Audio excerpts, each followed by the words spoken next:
this is the Watchdog, and welcome back to Fun with Watches. If watches weren't fun, you'd only need one. Today we have a double unboxing for you. I just love unboxings. They're so much more fun than reviews. Let's start off the wrist check. I'm wearing this Phoebus Leviathan. I'm going into work today, so I wanted to wear something big and bold. And Grogo's wearing my Spectrum Sun Cubic. I just reviewed that watch. If you haven't seen the review yet, be sure to check it out. I asked Grogu what songs he picked out for Watto's funeral slideshow. He said he was thinking of Toydarian Rhapsody, The Chin Beneath My Wings, and Blinded by the Lightsaber.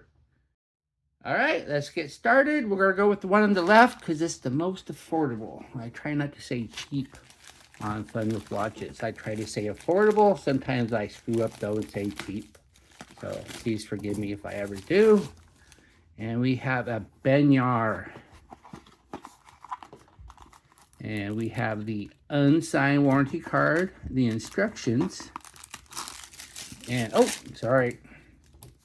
And we have the cleaning cloth. It's just like the Pagani design one, except where it says Benyar.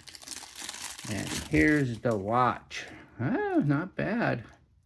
As you can see, we have a turtle homage.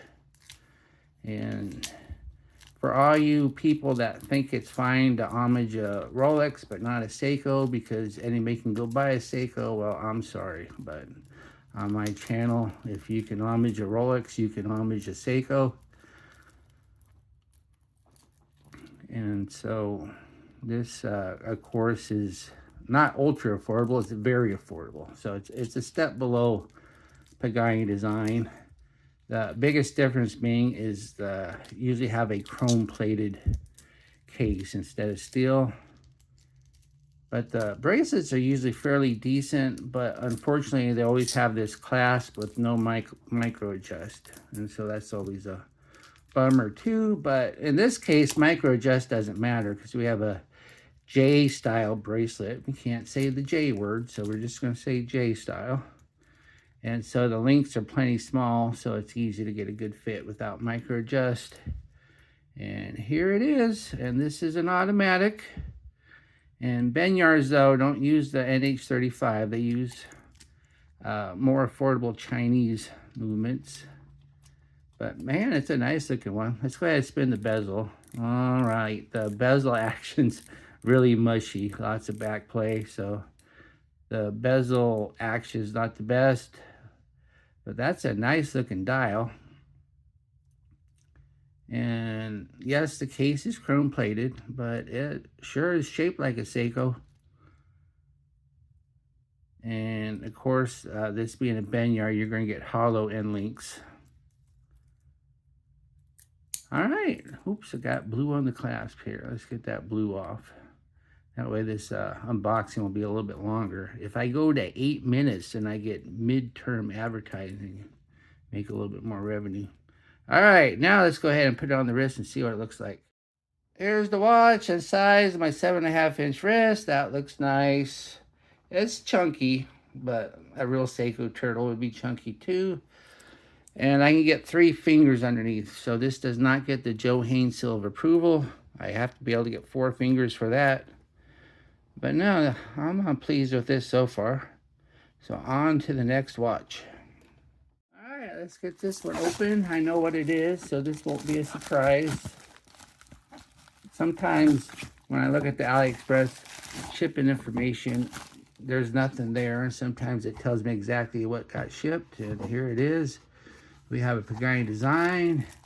And once again, Pagani design has changed their polishing cloth color to this sand color, and they're not as thick as they used to be, but they're still pretty good. And then we have a hang tag in case you think it's a fake Pagani design. And we have the instructions, and then we have the unsigned warranty card, and no little screwdriver or anything. And here's the watch. And we have a Pagani design GMT watch with a steel bezel. And it's got this textured dial. It looked pretty nice when I saw it online.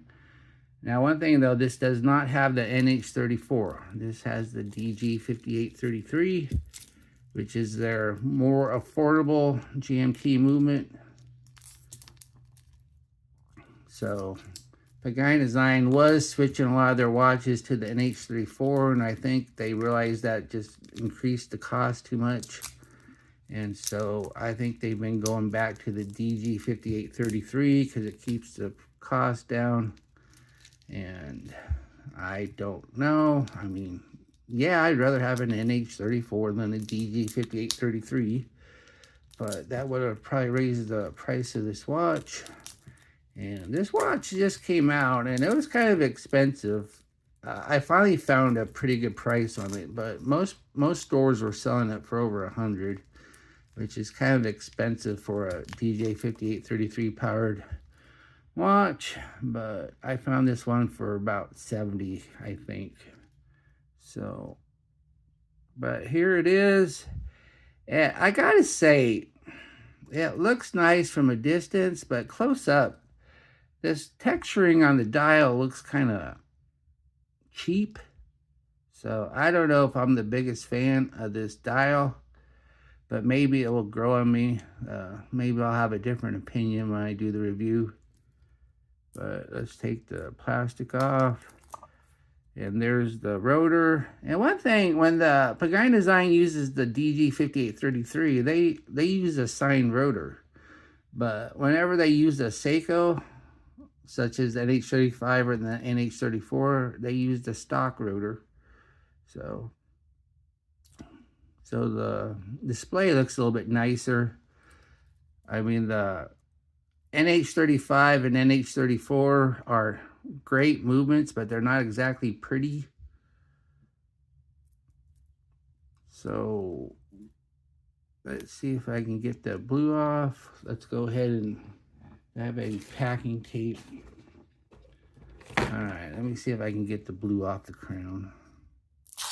As you can see, I've done that quite a few times. All right, there's the blue. All right, and as you can see, we have a butterfly clasp.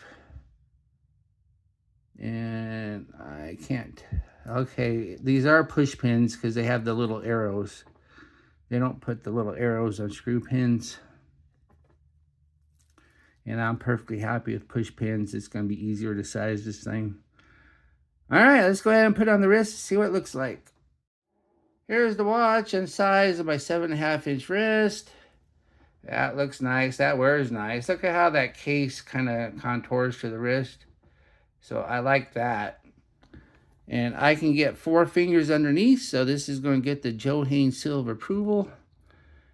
And there it is. All right, well, thank you for watching my unboxing video, and I'll be back with a review. Be sure and like and subscribe to my channel. And if you like either one of these watches, be sure to use my affiliate link, and I'll get a tiny commission. But then those tiny commissions do add up, and then I can get a few little nicer watches for this channel. Last time I was going to get a Steinhardt, but I ended up getting that Sugis instead because I just thought it was more useful for this channel. So maybe next time I'll save up for that Steinhardt after all. And I'd like to thank my Members Choice members. It looks like I lost a member. I only have 4 now. For a while I had 5. So here they are. And of course, the Members Choice review released the other day. Bye.